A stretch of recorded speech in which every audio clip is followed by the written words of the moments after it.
Okay, good morning, good morning. Got some more folks coming in. Good morning. Hello, everyone. My name is Anissa Barton Thompson. I'm the social media specialist and web developer for California State University, Dominguez Hills. And this is the Culture of the Family Quilt with Norma Bates and Peggy Barton. We want to thank you for joining us today on this presentation. And just wanted to invite anyone who is not currently a member of OLLI, that's the Osher Lifelong Learning Institute. We would love to have your participation. We're going to drop some links in the chat to let you know how you can connect with our organization. This is a great way to connect with other seniors and folks who are retired or at the end of their work careers for 50 and over. We have an actively engaging community. We do amazing activities online, everything with a bend of making sure that people get to connect, communicate, stay involved, and always be lifelong learning. So thank you for joining us today. And we just want to remind everyone that we are going to be having a lively discussion, but we're going to kick it off with a presentation first. So that means that if you don't mind, if you're not presenting or not asking a question, to please go ahead and mute yourselves, and the presenters are still going to stay unmuted, and they're going to go through the opening part of their presentation. This is being recorded for recording purposes. We want to let you know that your likeness and name may appear in the recording. So if you don't want to be on camera, you can simply leave your cameras off. If you have a question for us and you don't want to ask it live, you can type it in the chat. I'm going to be using that chat to provide a lot of helpful resources as well. So with that, I'm going to go ahead and kick off our recording. And we are live on YouTube as well. And ladies, take it away. The show is yours. Good morning. I'm Norma Bates. I'm co-presenter Peggy Barton. Today we're going to discuss the culture of the family quilt, The history, some quilting organizations, and of course, we're going to share our quilting stories. A quilt is an assemblage of historical and creativity in the form of fabrics, shapes, symbols, textures, and colors. Out of necessity, quilts were used to keep warm. Quilts were often made to commemorate important family events, such as marriage, a birth, or moving to a new place. Often made from old clothing, it gives physical, even functional form to a family or individuals, past and present. Underground Railroad quilt codes, what we know, what we believe, and what inspires us. The designs were used to give directions such as, at the top, monkey wrench, get ready, gather the tools you'll need to build shelters, navigate the journey, or defend yourself along the way. At the bottom, flying geese, follow the migrating geese north to Canada and freedom. Pictured is the Underground Railroad quilt. You can see some of the symbols used around the picture. Crossroads. Keep going and travel to the crossroad in Cleveland, Ohio, nicknamed Hope, the last stop where slaves would board a boat to Canada. North Star. Look to the skies to help you navigate the way. Follow the North Star to Canada. The California Against Slavery organization is today's human trafficking abolitionists. They use this quilt from the past as a symbol of their organization.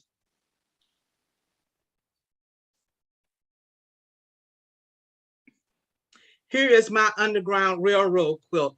And as you can see, I have it hanging behind me also. In it, you will see the bow tie, dress in disguise to appear of a higher status. Bear paw, follow an animal trail through the mountains to find food and water. Log cabin, seek shelter now. The people here are safe to speak with. Gee's Bend, Alabama. The Gee's Bend women made quilts to keep themselves and their children warm in unheated homes that lack running water, telephones, and electricity. Along the way, they developed a distinctive style noted for its lively improvisations and geometric simplicity. Many of the quilts are a departure from classical quilt making. This could also have been influenced by the isolation of their location, which necessitated using whatever materials were on hand, often recycling from old clothing and textiles.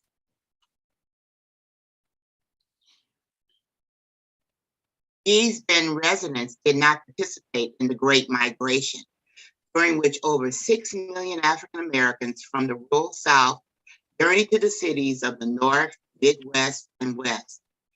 In the 1960s, spurred on by Martin Luther King Jr.'s visit, community members became active in the civil rights movement, faring to the county seat at Camden to register to vote. Authorities reacted by eliminating the ferry service altogether, effectively isolating the community and cutting it off from basic services. During this period, local women came together to start the Freedom Quilting Bee, a workers' cooperative that provided much needed economic opportunity and political empowerment. Now we're going to watch a video of the women quilters in Gee's Bend. In February of 1965, Dr. Martin Luther King Jr. stopped through a little speck of a town in Alabama called Gee's Bend. That night, he told the crowd, most of them direct descendants of slaves who had worked the land there, quote, "I've come over here to Gee's Bend to tell you, you are somebody." Boy, was he right. For generations, the women of Gee's Bend have been making beautiful quilts that have hung in museums across the country, and now are earning the artists their due. NBC's Blaine Alexander has our Sunday Spotlight.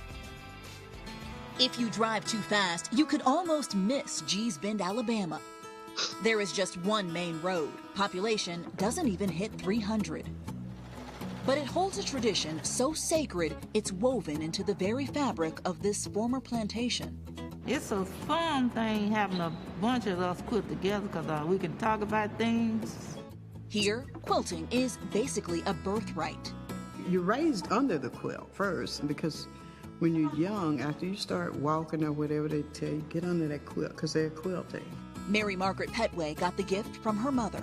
When I was growing up, we took it for granted everybody had to keep warm, so everybody made quilts. We didn't know that they were works of art. Sure, you've likely never been to Gee's Bend. But if you think that you've never seen these works of art, think again. That famous portrait of Michelle Obama? Check out the pattern on her skirt. The quilts have been displayed in Atlanta's High Museum of Art and even the Met. My mother's quilt is hanging in the Met. They got this quilt here hanging up here out, you know. And I'm going, I remember when I used to sleep under this thing. It's just shocked me because people actually see these quilts and talk about how much they are works of art. I never saw it. Despite that acclaim, Gee's Bend is a town still steeped in poverty. When we were growing up, seriously, everybody had a lot of nothing. But that started to change when recently these colorful creations caught the eye of Rebecca Van Bergen. Her organization, Nest, supports artists and creatives all over the world. It's also important to remember that the Gee's Bend quilters are incredible, but they're part of a much larger community of very talented Black, Brown, Indigenous makers all over this country that deserve this type of recognition. Now that recognition comes with the launch of a new Etsy shop, transforming these artists into entrepreneurs, some quilts fetching more than $10,000. It's overwhelming. Just about every store on Etsy is empty. Did you see these as voices that had been almost silenced for so long? Yes, absolutely. I mean, I think that most certainly, if they had been white quilters in their age and time, their rise in notoriety and the economic benefit would have been much, much faster. You know, the reward for quilting, the end product. Everything else is truly icing on the cake, and some of it's got cherries on top. But the end product, you take time and get your hand and you rub it across that quilt. you kind of feel like quilt come to life. A new life for these priceless patterns, now bringing history and art to market. For Sunday Today, Blaine Alexander, Atlanta. Their work is beautiful.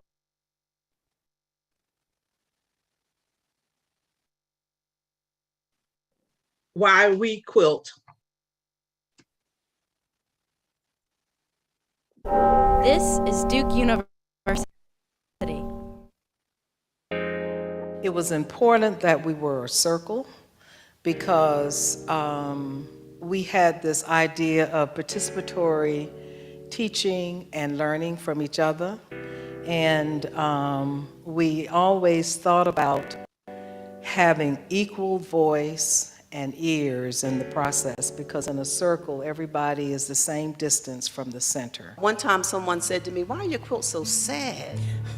And I never thought they were sad, but I think what she was trying to say to me is that they touched on an emotion that I think sometimes we don't want to touch on. And whether that is women's issues or lynching, I mean, I've done a lot of quilts that deal with those kind of sensitive topics that we need to address. And quilting and just dealing with textiles is a wonderful way to kind of bridge that commonality, that human commonality, so that you can approach that sensitive subject in a warm way. These are our heirlooms. We didn't have sums of money or big houses or anything else to pass on to children. It was the very simple, simplistic things. And I think the African American Quilt Circle as a whole has brought the value of this handwork, the value of this history to the forefront, so we know the importance that quilts have.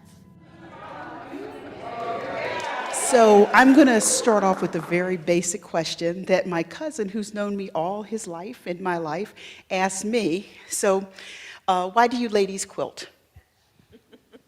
You can buy a quilt. But you can't buy one like we make. Okay? I quilt because it relaxes me. It's something I thoroughly enjoy, and I can express myself in a whole lot of different ways. It's an inexpensive art medium. You can use old clothes if you have nothing else. But I find that it, as I say, it's relaxing, it's very creative for me, and it brings me peace. I quilt because it is a way for me to express my creativity. It also validates my creativity. I love knowing that I have come up with something in my head and worked through it, problem solved, and then I have something. It's like magic to me. So it's very validating. It's endless possibilities. You can make it what you want. You can stay in your middle lane, or you can go all the way up there. It just really depends on what your personal interest is. It's very freeing. Anything goes. You can make it your own, and it brings me peace as well.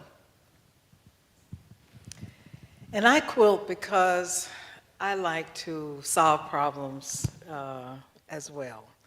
And I quilt to make bed quilts.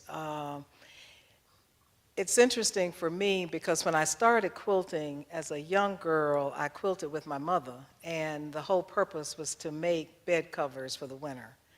So some of that need to have bed covers still motivate me in my quilting, but I try in making the quilts to capture some of the elements of good bed making.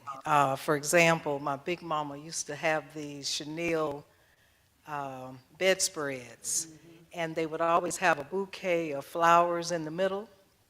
So in my quilts, especially the early quilts that I made, I tried to capture that, that floral, that fancy, and the little ribbons and so forth. So But I still quilt to make bed covers, and as I get on this journey, I am finding myself expressing other ideas in my quilts. This is somewhat related to, and I think we know some. What you said, but Just watched the video of the quilters in Durham, North Carolina. The quilts pictured above are quilts that were given to Denise Jefferson by her friend Linda Warren.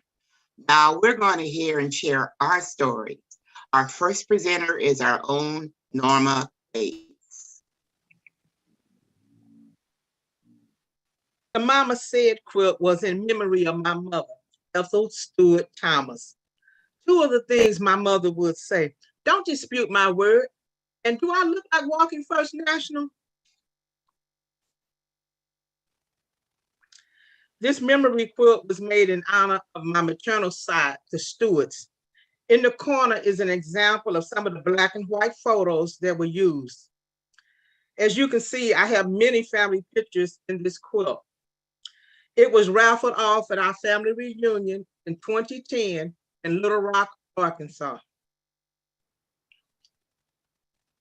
This is Sylvia Davis's grandmother's quilt, and it was made in the 1940s.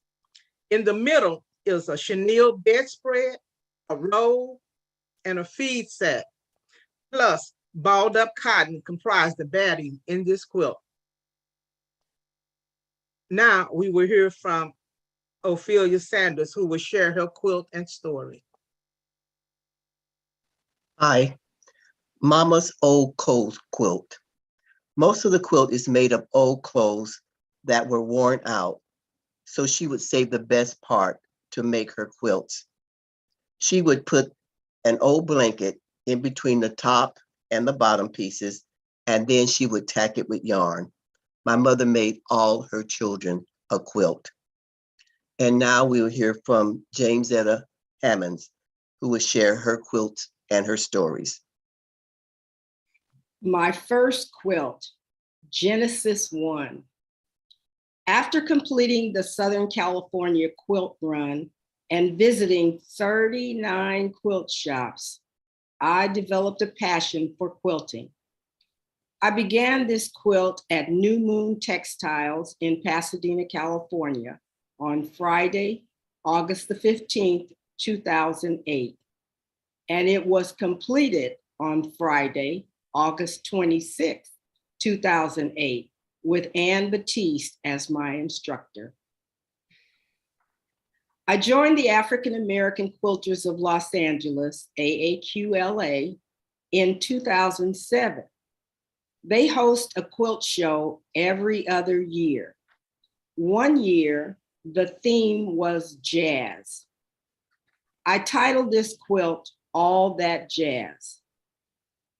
The quilt on the right was a mystery quilt presented to AAQLA by Pam Johnson, who is now our president.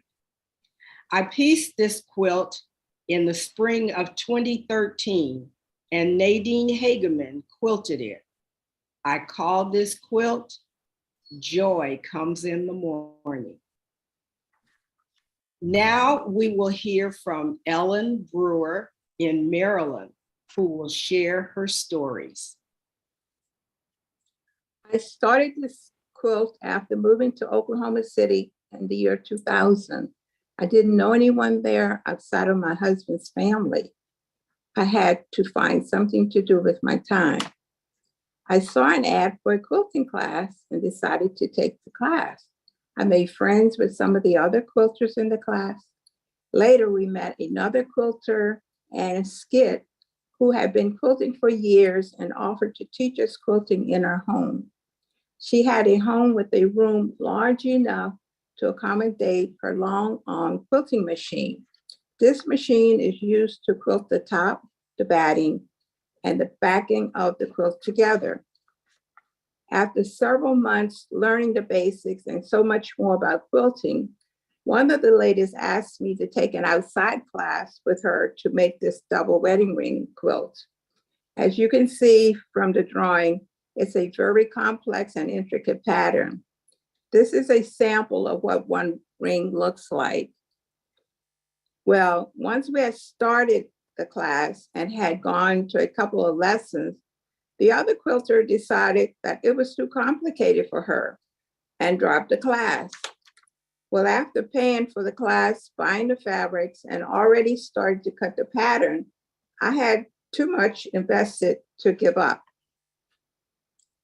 Again, the name of the quilt is a double wedding ring.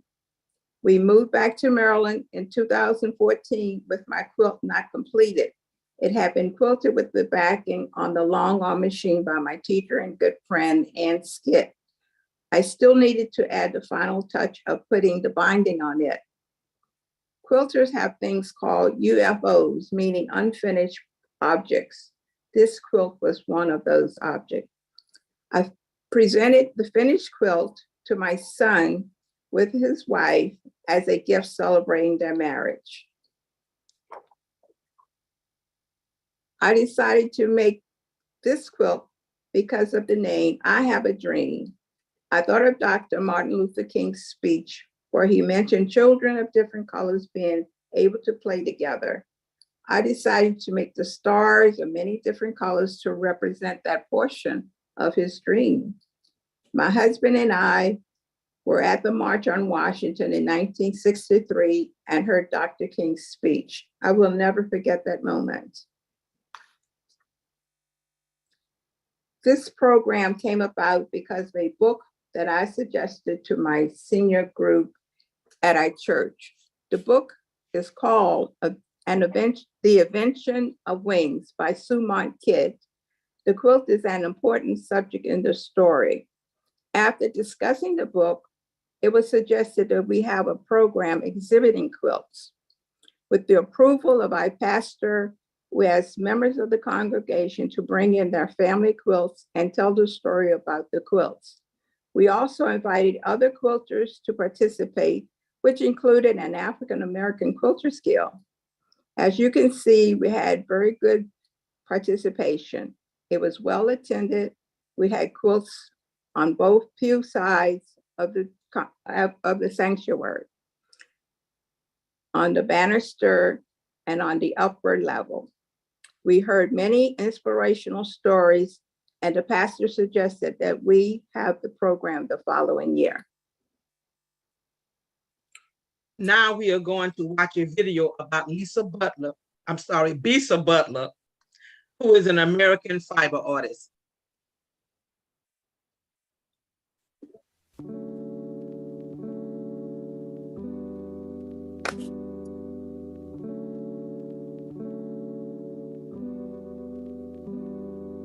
My name is Bisa Butler, and I am an artist who uses textiles to create quilted artworks.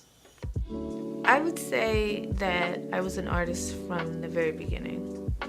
I was the kid who was always coloring, drawing, scribbling, just like all the other preschoolers. The only difference was that when the other kids ran off to do other things, I still continued to draw. My mother's side is African American, and they're from New Orleans, Louisiana. And my father's side is from Ghana, West Africa. And I was raised in New Jersey. So that combination of like these different cultures all coming together in one household, it influenced me in a way that I was surrounded by art all the time. I was an art major at Howard University, and Howard University had a strong influence on my outlook on art. It informed me because there was a really strong tradition. It was one thing to teach your students how to construct a painting, how to compose an interesting composition, but how do you define an African American culture? And what is it that separates us but makes us stronger and better? My professors were part of a group called Afro-Cobra, and most of them came from the Afro-Cobra tradition. They even went so far as to throw out the paint palette that you would use. It was called the Beaux-Arts, or the European arts tradition, using white to lighten your artwork. That was unacceptable. So we were all like, what is this? Like, that was just a total flipping of ideas. We even had assignments where usually when you start a painting, your canvas is white. You think about a white canvas. We had assignments where the canvas was black, and now you paint on that. Like, so they wanted to sort of flip that and say, literally, this is a colored and black sensibility. And the palette that we used were colors that you would see more in African art or in African fabric. Bright orange, bright yellow, crimson red, intense blue. And that color palette was called the Kool-Aid colors. And the Kool-Aid, yes, they were African colors, but there was always like that acknowledgement that this is an African American thing and this is a new thing. And that affects me a lot to this day. I'm not doing it on purpose, but when you look at my art, you're gonna see, you know, those Kool-Aid colors still. You're gonna see that bright crimson red and vermilion yellow and azul blue. Like, you're gonna see these intense shades. And those are the colors that I'm drawn to this day. One of the founders of Afrocover was Jeff Donaldson, who was the Dean of Fine Arts at Howard.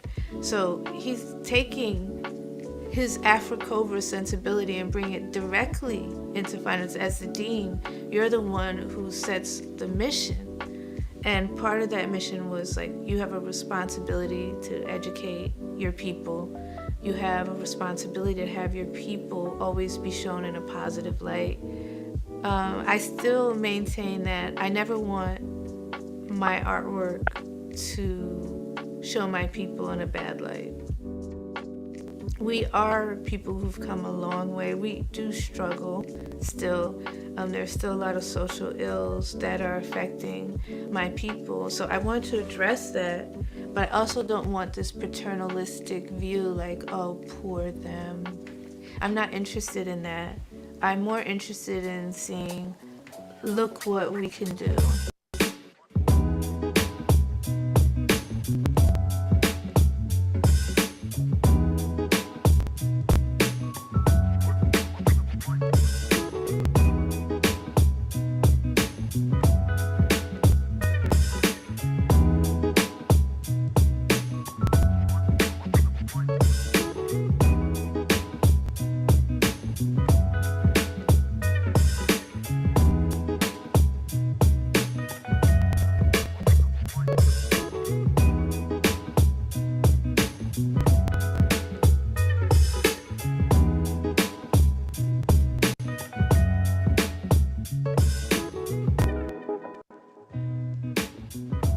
Now that I'm working full-time, I meet a lot of other full-time artists, and I see that how much of a responsibility you have as an artist. You are the reflection of our times. So whether you're a writer, a dancer, filmmaker, painter, sculptor, you're reflecting the times that you live in. And after you're gone, that all that is left is that reflection.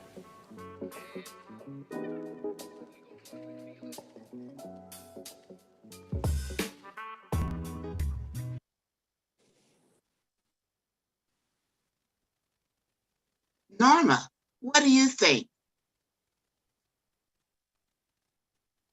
Mute yourself, Norma. Peggy, it was a great presentation. Yes, I agree. And special thanks to our guest presenters, Ophelia Sanders, James Zetta Hammonds, and Ellen Brewer. We couldn't have done it without you ladies. Now we are open for sharing and discussion. So how are you quilting? But before we go there, we have a postscript from poet Vicky Giovanni that we'd like to share.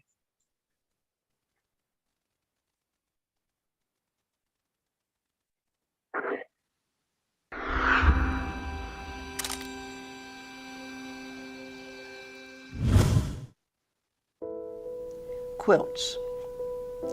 Like a fading piece of cloth, I am a failure.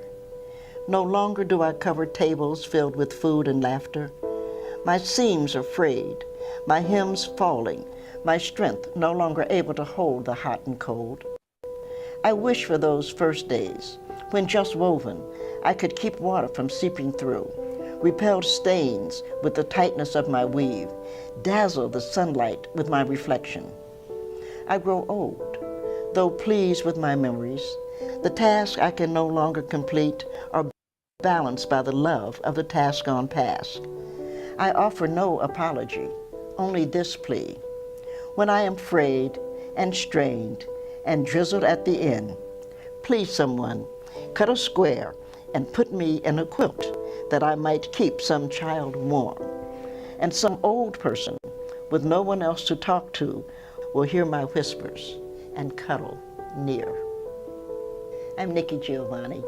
The reason I love quilts so much is that I am old, and I do hope that I can warm some old person or delight some young person. Life has changed. My life has changed, and the life around me has changed. I hope I've done a job, but if I haven't, I hope someone cuts a little corner and says she was here, she tried. Okay, and that ends our presentation. And like we said before, we have, this is when we all share. So hopefully if you have any questions or you have, you got your quilt, you want to share it, that family story, now is the time. Norma, you want to start it out?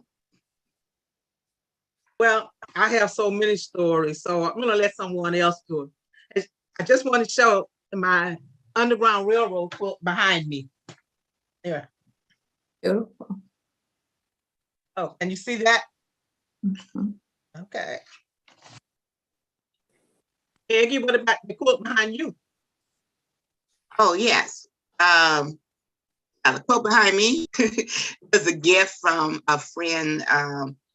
Well, actually, it was one of her quilts. Oh gosh, sorry, there's one of those senior moments, who has passed on, and I'm glad to have this quilt that she's left me. So it looks like North Star is the pattern, and you're kind of like an Underground Railroad.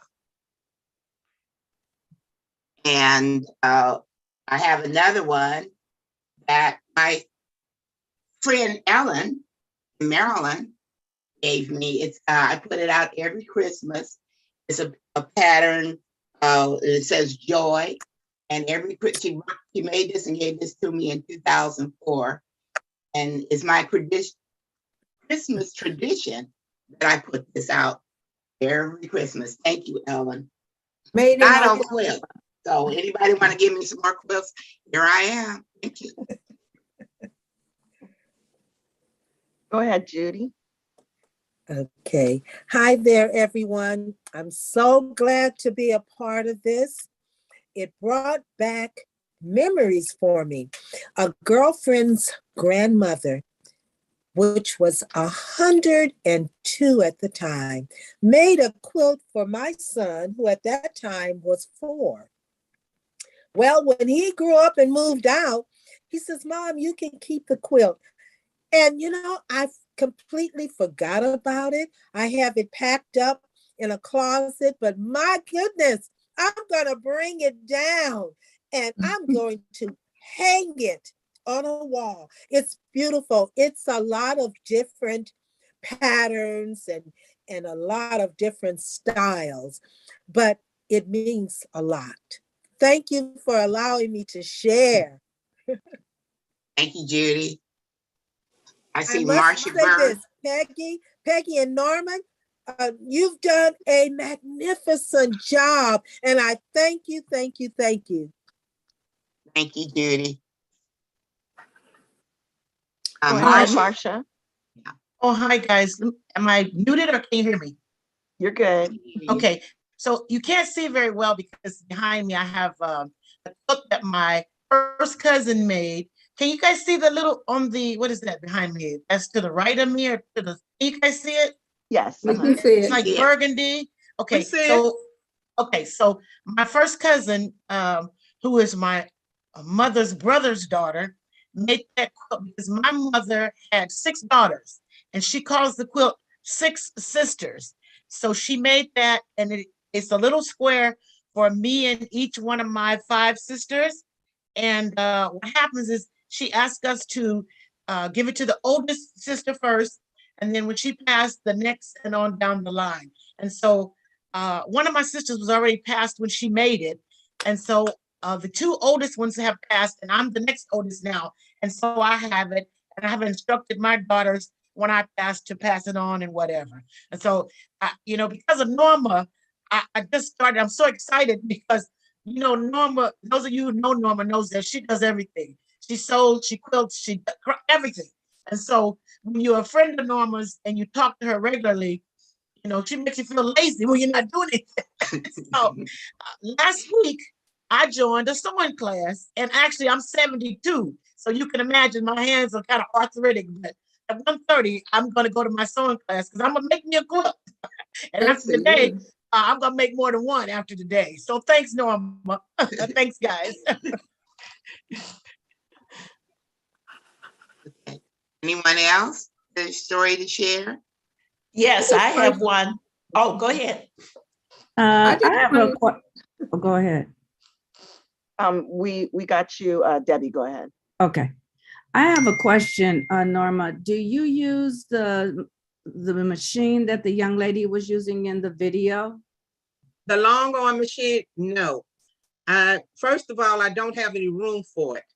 As you guys know, since I craft and do so many things, I have so many things.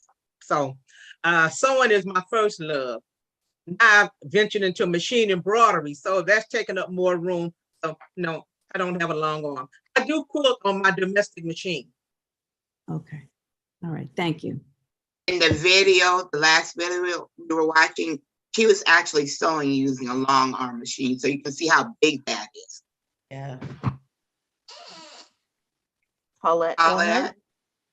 Thank you, ladies. It was a wonderful presentation. And I just had one quilt from my grandmother, and I don't know any history on it.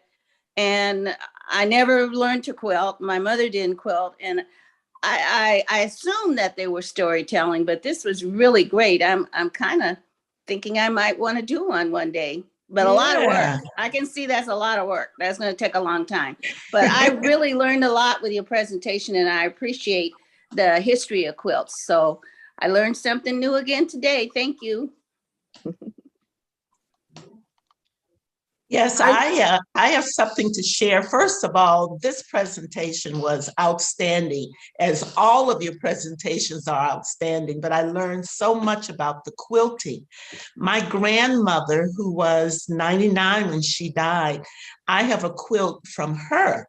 But what I want to share today, my first cousin who lives in Detroit, her name is Pat Fields Neal, and she's a part of the Everlasting Threads honoring heritage and history, the Great Lakes African American Quilters Network. And she had her quilts published.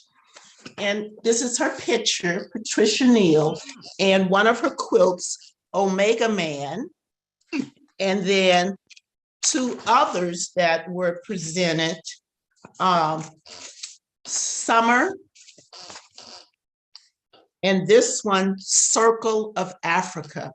And she has been doing it for years. And so I was really honored when she presented me with a book that had 3 of her quilts in it, but she's been doing it. And I like to think that she was following our grandmother's lead. But your presentations were just outstanding. Thank you. Thank you.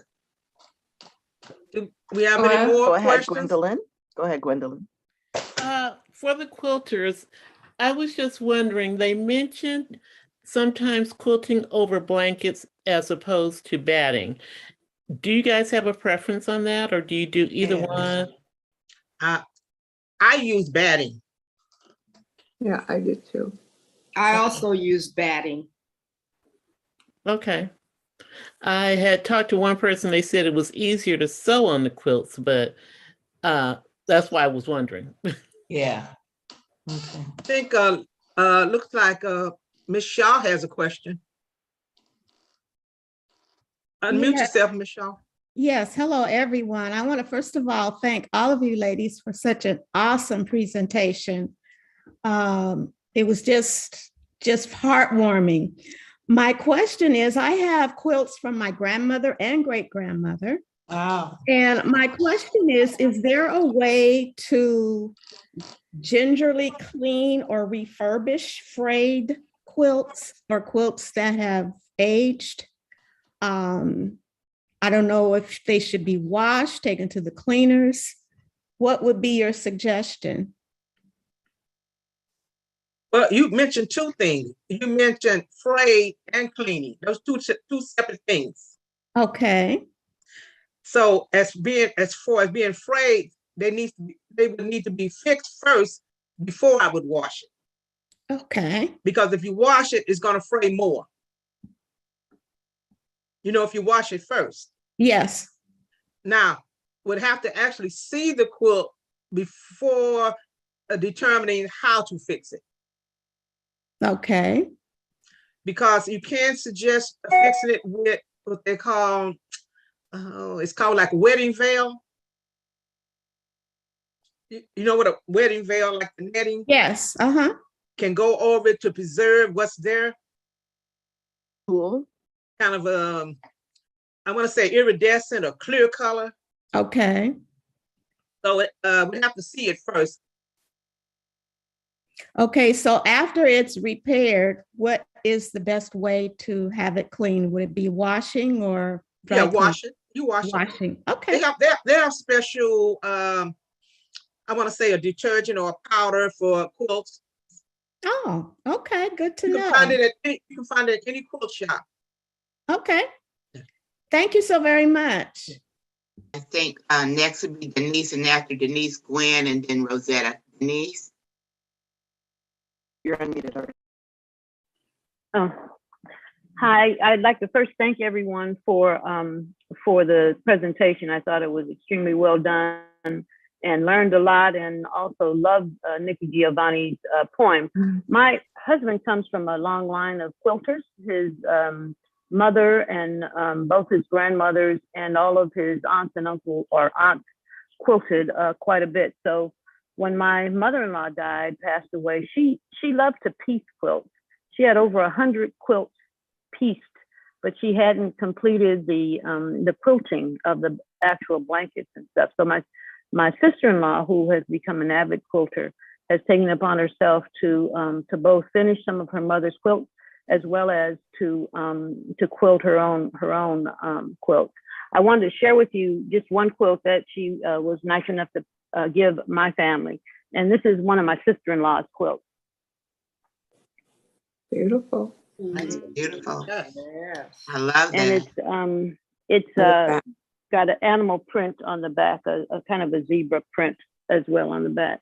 But she's very active in the quilting circles and has traveled all over the United States to quite a few places, including Gee's Bend. I remember she went to Gee's Bend probably 20 or 30 years ago and really was impressed by their works and stuff. So just thanks again for sharing this. I think it's an important part of our history and our culture, and I'm very happy to see some of the new art that's coming out as a result of the fabric design that you also shared with us. So thanks again, Peggy and Norma. Thanks, Denise. Rosetta? Yes, thank you very much for a wonderful presentation. I learned a lot, even though I come from a line of quilters. My mother, my grandmother, my great-grandmother, many of my aunts. Unfortunately, I did not take up that trade. I wish I had, and maybe I still will. My mom left me many quilts, and also I have one for my grandmother. And my mom made all of my children quilts. And I just have one I'm going to try to show that was from my mom. You can see this one. That's nice. And then I have one of my favorites she gave me was the Tree of Life. that I have on my bed that I sleep under. And this is one not showing up too well. Yeah, Let's see. because of your background. I think my background Yeah. that has not been quilted. It hasn't been quilted yet. So it's one that I would love to try to quilt. Can see it a little bit better there. It's beautiful. But I also had the question about repairing some frayed quilts. And are there companies that do that? Or do you know, Miss Bates? Or Quilters, you can take it to any quilting store and ask. I don't know where you're located. What city are you in? Cerritos. Oh, okay. I do know there's a quilt shop on Clark in Long Beach. Okay. Think of the name of it at the moment. But then there's called Pink Sand Beach. They're in Carson on Carson Street. What's the name of it again? Pink, P-I-N-K, Sand, S-A-N-D. Pink Sand Beach, B-E-A-C-H. Okay. Yes. Okay, well, thank you again very much for that great presentation. Rosetta?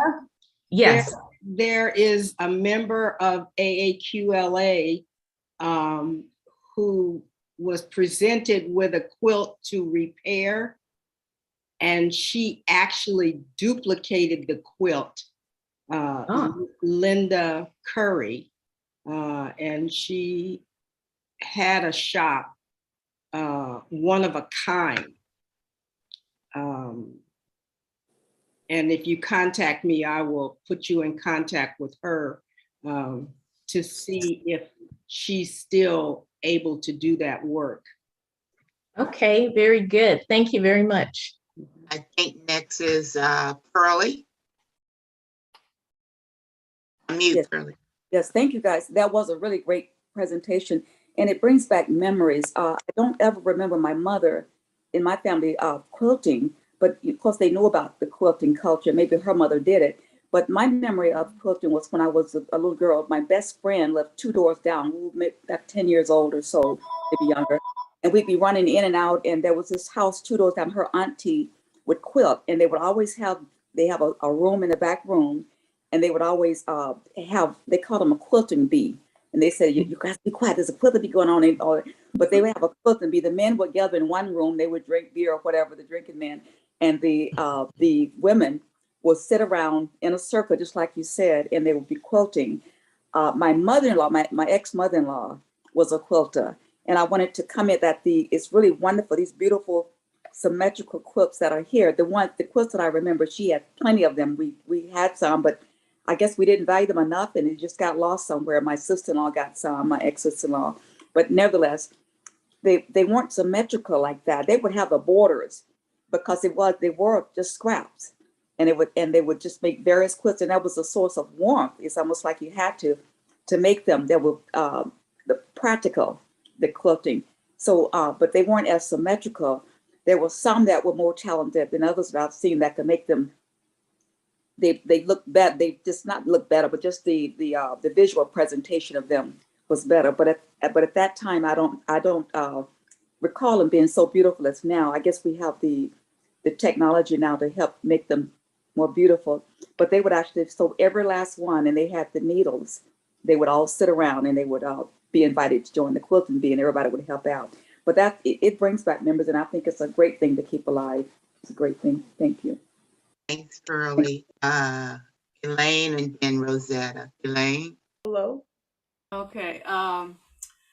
We used to volunteer at the LA Marathon, and every year we would get a shirt. So Godfrey would never wear his shirts. They just kept piling up and piling up. I said, what are you going to do with all these shirts? So I was talking to one of my friends at work. She said, won't you give them to me? I'm going to make him something. And so I waited a long while, and then finally one of his birthdays came up. I said, it's his birthday. So she said, well, I have something for you to give to him.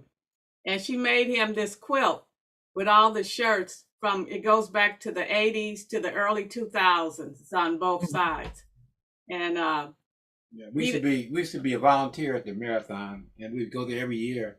My sister Denise is also in the same area. And so, of course, he doesn't use the quilt either. He just looks at it. But he's saving it. I'll give it to my grandchildren. Yeah, there's your heirloom. There you go, Godfrey. That's the heirloom. They have a different, every year they would do a different emblem for the marathon, and whoever is, so it's on both sides like this. This is one side, and on the other side, Elaine was up. Get up, Elaine. Make yourself useful. On the other side. It ends in the 2000s on this side. Oh, great. Nice. Yes.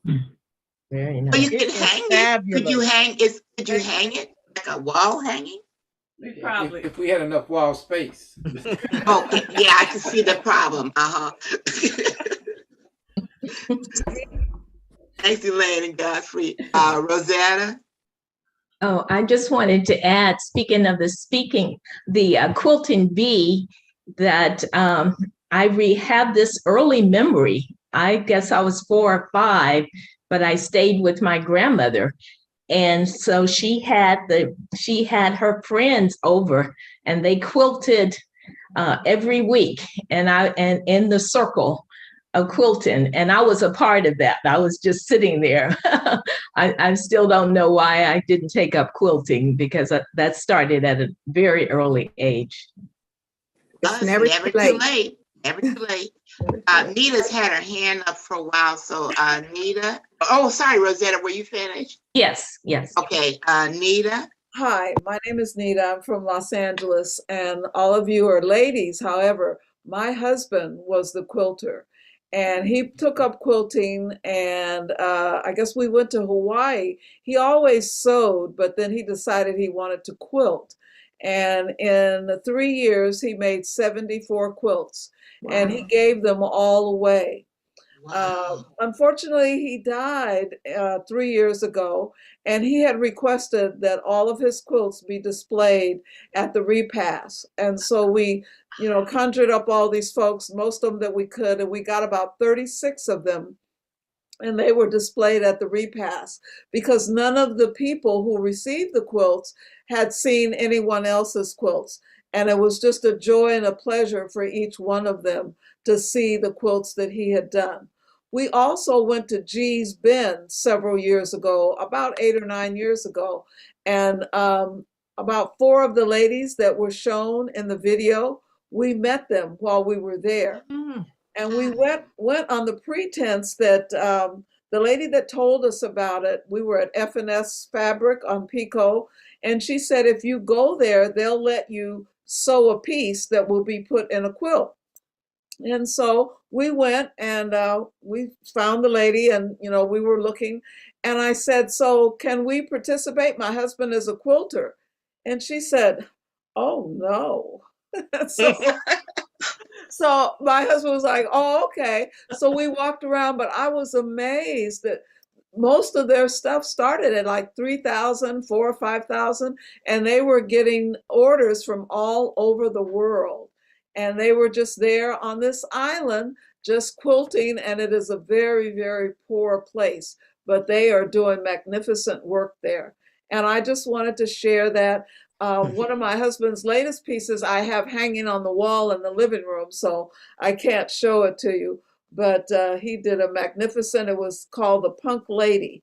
And so he made that. But I enjoyed this, and I learned a lot, and I thank you so much. Thank you, Nita, for sharing. Yeah. Thank you.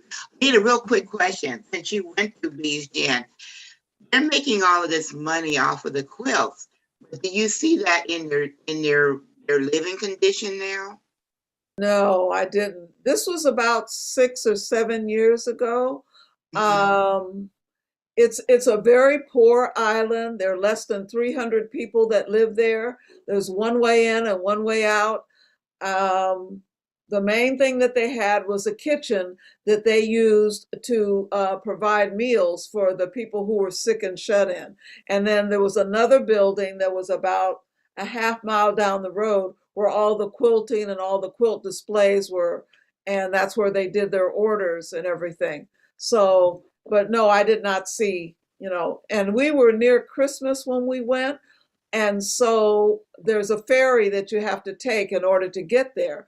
And on the ferry going or coming, I can't remember, there was this man with his daughter, a Caucasian man, and he asked if, I would take his picture of him and his daughter, and they were going to the local store so she could pick out her Christmas present. But, and they lived on, I think he told me it was 700 acres. And he said most of it, they can't even get to it. It's just there. And it's been in his family generation for something like 8 or 9 generations. And the people that were there, the Black people that were there, they had been there for generations and generations.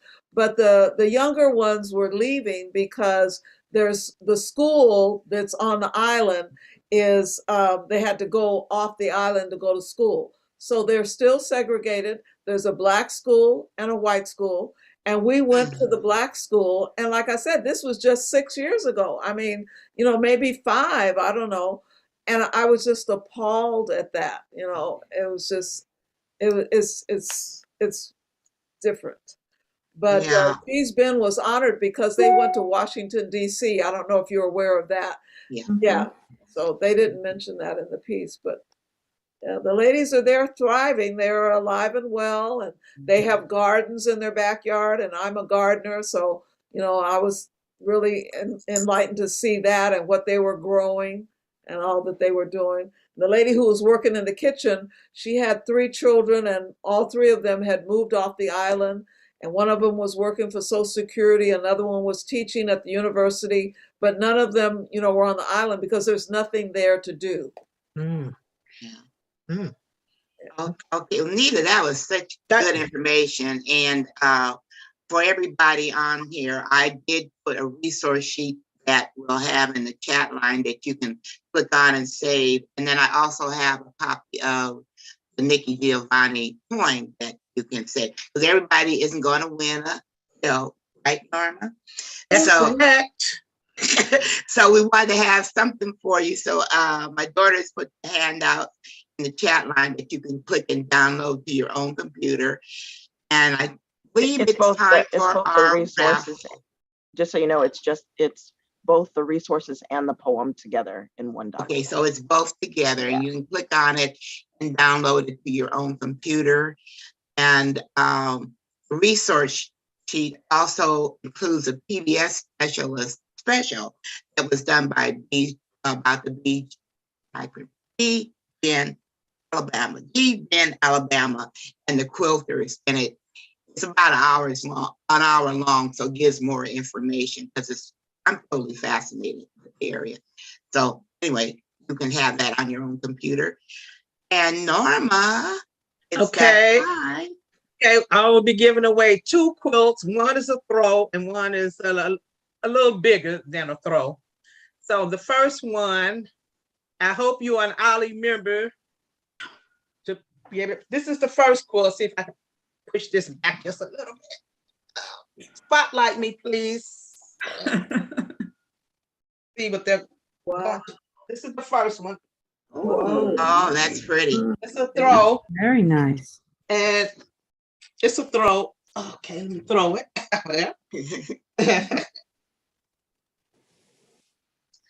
This one is a little bigger.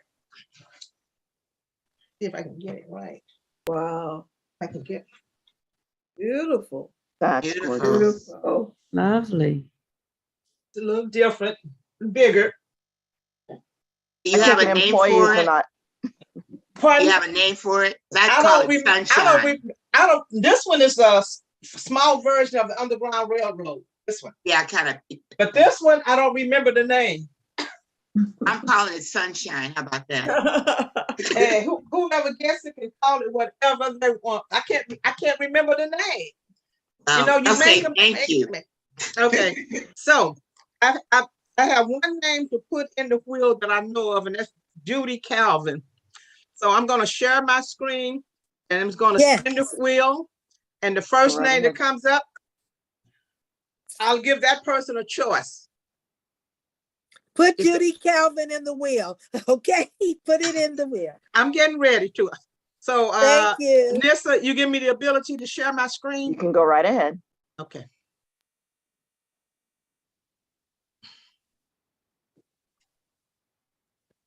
Why? Okay, shit. So let me add Judy. Yes, please. Wait a minute. I got to move the pictures. Well, I got to move this out of the way so I can add a name down here.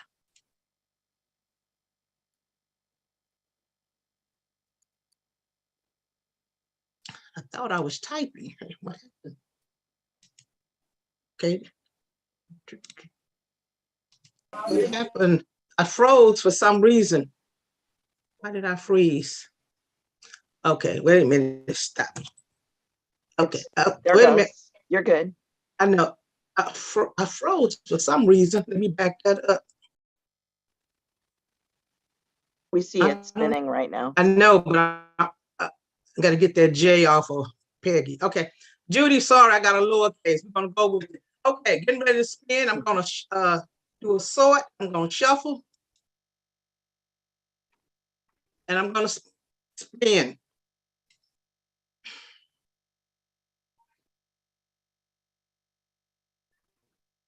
And winners must be present. Participant number. Okay. Denise, I'm going to ask Denise, can you hear me? Yeah, I can hear you. Yay. I know you won last time. Do you want to win again or do you want to pass it on?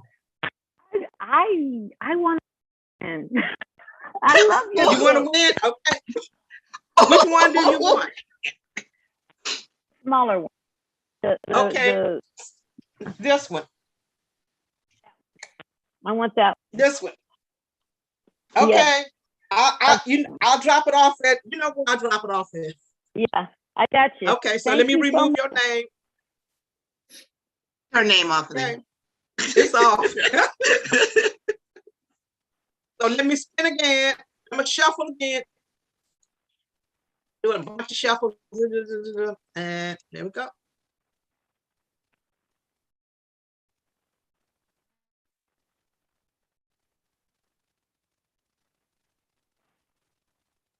Is Dorothy on here? Wait a minute, is she on here? No. She's not Yes, on there? yes, she is. Hold on. Dorothy, I'm going to unmute you. Dorothy, are you here? Dorothy, can you say hi? Her name is here in the meeting, but she may be having technical issues, but He she's says I definitely can't here. speak. He says I can't speak. Yeah, okay. Okay, So tell yes, her- she is here. Tell her to contact me to pick up her quilt. You just did. What did she say? She can't talk, but we'll put her in touch with you. Okay, you can give her my number. Okay, so let me see how I can. Congratulations, Denise and Dorothy. Yeah, congratulations, Denise and Dorothy. Yes, I want to stop sharing if I can get to it some kind of way here. I got to someone else. She said, please give to someone else. I see that in the chat right now.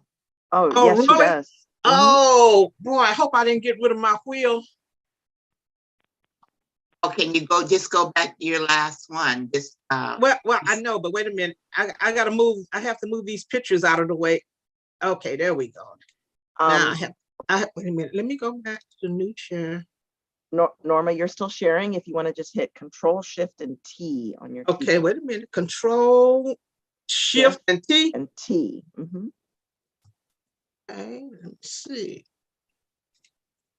Where am I? It didn't do it. I'm gonna get my name. Okay.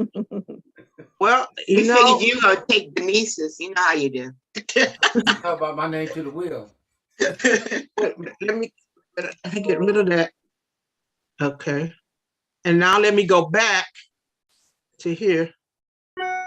Thought I was. Wait a minute. Oh, gee, I hate when I had it all together and I closed him. She said, give it to someone else. Okay. Tell you what, let me go to the chat. If you can go ahead and stop your share. Oh, I'm trying to, okay, new share. At the very resume. top. No, at the very top, just stop share. The red. I'm looking, oh, okay, I got it. Okay. I got it. I got it. Good, good, good, good. Okay, so since I can't do it that way, I'm gonna go into participants. And it says here we have 38 participants. I'm just gonna pick a number. I don't know who's what. I'm not looking at the names. Are they in a numerical order that you can see it, Nissa? There's no numbers, no. Well, I'm gonna have to do it the old-fashioned way. Since there's no numbers, I'm just gonna pick 22, and I'm gonna go down to 22. 1, 2, 3, 4, 8, 9, 10, 11, 16. So I think it was 16. Let me go past her. 17, 18, 19, 20, 21, 22. 22 says Janice Champion. Is she here? I am. Okay, well, you are the winner. This is so, oh, I Unless don't you want to pass deserve it on this. too. It's such an honor to get it. I'd love to have it. Thank you. My grandmother made me a quilt when I was a child and it's gone, long gone. Okay. But oh, these are so fabulous. Well, I you know love how this to program. contact me, Janice. I do. Thank Okay. you so much, Norma. Thank you for everything, everybody. This was just great. I appreciate it so much. Congratulations, Thank you. Janice. Okay. Well, hopefully for Juneteenth, we will have a program and I hope to give away maybe 3 quilts. Norma. Yes. How long does it take you on the average to make a quilt? It depends on which quilt you're making. If you're doing a quilt that's already a panel and just sew the borders on it, that can be done in a couple of days. But if you actually making it piece by piece, right, and doing a lot of quilting, it might take a week or 2 weeks or a month, depending on how intricate it is. UFO, unfinished objects. So let's count on 3 quilts. If somebody's going to do this will hopefully inspire someone to do the Juneteenth program. Elaine, Denise, Peggy, Janice. By the way, we are calling for volunteers for Juneteenth, by the way. So stay tuned. It'll be in your next newsletter. Jamie's had her hand up for a while. Yes. There we go. Good morning again. Well, it's afternoon now, but some of you have mentioned that you have grandmothers that have made quilts, and your husband made quilts. I'm wondering if any of them were labeled. It's really important to label your quilts so that the history is passed down. Oh, wow. Wow. That's the quilting you see on the back that Nadine Hageman did. But my friend and fellow quilter, Veronica Jones, made the label for me. Oh, good. Okay. And then Sylvia Davis made this label, and it's actually in the quilt itself, so that it can't be taken off. There have been quilts that have been misplaced, stolen. And so this is actually pieced on the back and then quilted. So it's very difficult to say someone else did it. Right. So when you are quilting, remember to label your quilts. Good point. I will do that. Yeah. Well, one of my quilts I had done, it's a t-shirt quilt. from the family reunion, all the t-shirts from the family reunion. And actually the last block is my label. It's machine embroidered. And it's the whole block. And so I had it embroidered. Yeah, I was going to share the same thing with Ellen when she gave me this as a gift. She has her name and everything labeled when it was given, and then it's embroidered over there with a poinsettia. So I guess it's just like signed artwork when you think about it. That's your artwork. And a lot of times we don't do it. We're so busy giving, doing it for others that we forget about putting our names on it. I think that's extremely important, especially when it's an heirloom that's being passed down. Who was this that did this? Say, oh, this was great grandmother who, big mama who, so have that name and that signature or written embroidery and however it's done. But I think that's important to pass down. One thing, Elaine, are you still on here? Elaine Schneider? Yes, I'm here. Can I drop the quilt off to you after this program? I thought you would come and tell me I won something. Your sister-in-law. Denise, you see where they're leaving that quilt, you better be careful. Yeah, we'll be here. We'll be here. Thank you. Norma, thank you, Elaine. Okay, one thing I had wanted to say, I don't know if it's on here, Denise Marcia, who was speaking about the quilt, she's from Pine Bluff, Arkansas. Yeah, and my family's from Pine. Yeah. I know you, it depends on how you would say it. My mom quilt. Hey, you gotta take your video off. You get broken up. I was saying that my mother-in-law from Pine Bluff, Arkansas, would hand stitch her quilt. So she did everything with hand stitching, and so it took a long time to do that. Those quilts together, because she would use really small pieces and make her own patterns and that kind of thing. So it was a lot of work. Today, a lot of stuff is done by machine, like the one that we saw, the ones that we saw in the particularly the younger woman who was doing the fabrics and stuff. So part of it is depending on whether you do it by machine or whether you do it by hand. Well, they have sewing machines now that have stitches that look like it's hand stitched. Oh. Yes, you can buy a sewing machine that sews that it looks like it's hand stitched. Wow. The women in Alabama, all of theirs is hand sewn. Yes. In Wow. fact, when I told you the part about when they became the freedom quilters after Martin Luther King's visit, the lady that was over it, she got after them and said, your quilts are not neat enough. You need to have a specific pattern. You're not doing it right.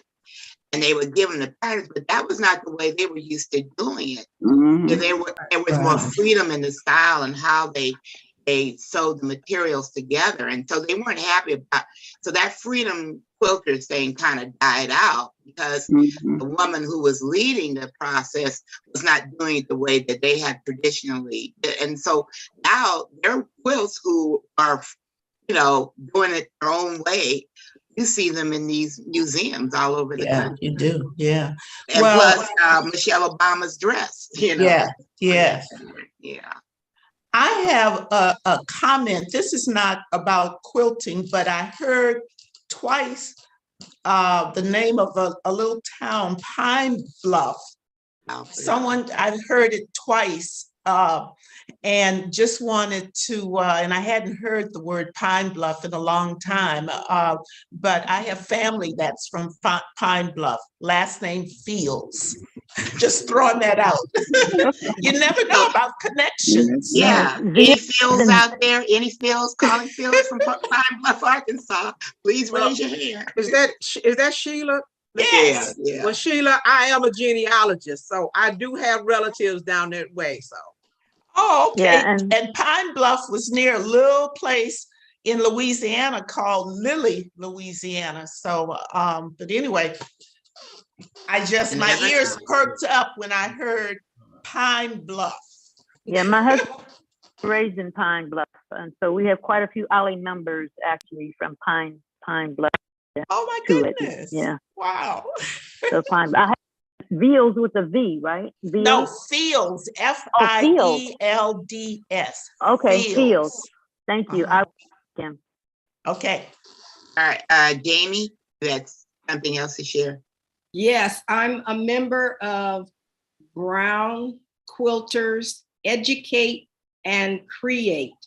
And I took a class from Dorothy Huffman on big stitch hand quilting. So this is my first block.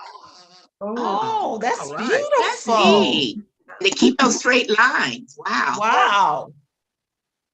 That is beautiful. I couldn't do that. I Yes, could you not do could. that. Yes, you could. Yeah, yes, you can. Yes, you can. I do computer stuff. I That's don't my attempt at hand quilting. I So like that. I do too. I've That got looks like some something I could that I'm going to do in hand quilting. And then I took a class from Kenna Dorsey. That's beautiful. Beautiful. That's beautiful. Well, let me, So how do you Jamie, have the stitching around that one, Jamie? I beg your pardon? How do you have the stitching around the ladies? How do you have it on there? That's a machine stitch. It's called a satin stitch. Oh, okay. On my sewing machine that I've outlined her. That is beautiful. I love that.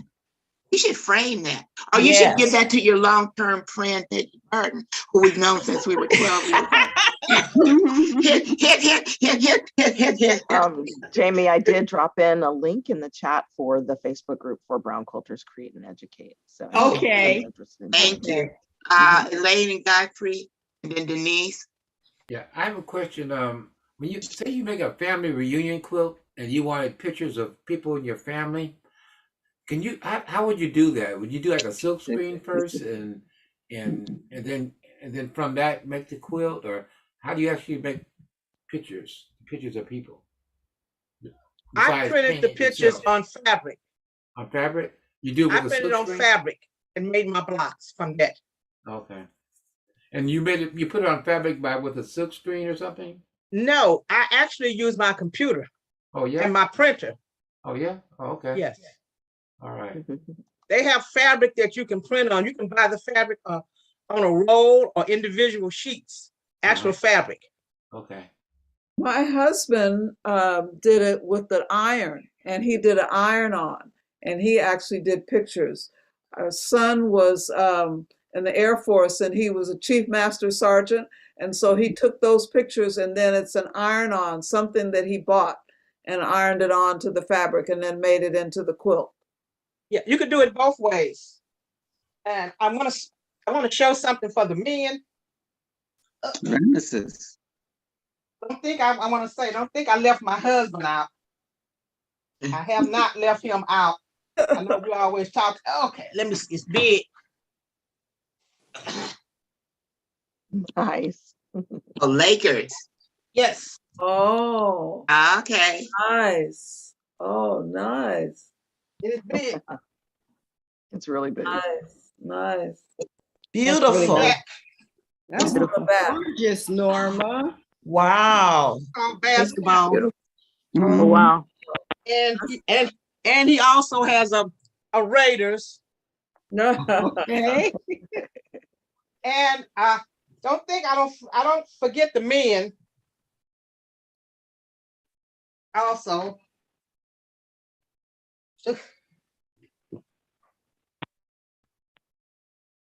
Oh, that's wow. Oh, that's cute. I love that. It is. And matching pillowcase. Oh, Father's wow. Day. That's awesome. So he's not forgotten. Okay. So there are quilts for men. I just wanted to say to Sheila that my husband said he knew a Sam or Sammy Fields. Yes. I don't know. Yeah. So he said he went to elementary school. That's my first cousin. Oh, wow. Did he go Sheila, to, you're kidding. and she said Coleman High School? He said Coleman High School? I don't know, but when you said Sam, Sam Fields, because he comes from a family of about 7 brothers. Wow. Yeah, small world, small world. It is. Small world, yeah. Yeah. That's a good thing, Norma. We got genealogy going on at the same time with the quilt. Yes, because anybody from Pine Bluff would know PJs. Yeah, yeah. Believe me. Denise Malone. Yeah, it's I have her been a while. contact, Sheila. I have her contact. Oh, good, good. Okay, yeah. Well, I just wanted to take a minute to thank everybody that's joining. We're going to keep the conversation going but just for the purposes of the recording, we thank you for joining us today. Please be sure to share with friends and family and visit us on the OLLI website at csudh.edu/OLLI. And thank you for joining us. I'm going to stop the recording now. And I want to thank you, Anissa. Yes, thank you, Anissa. Zoomologist, that's yes. what Zoomologist.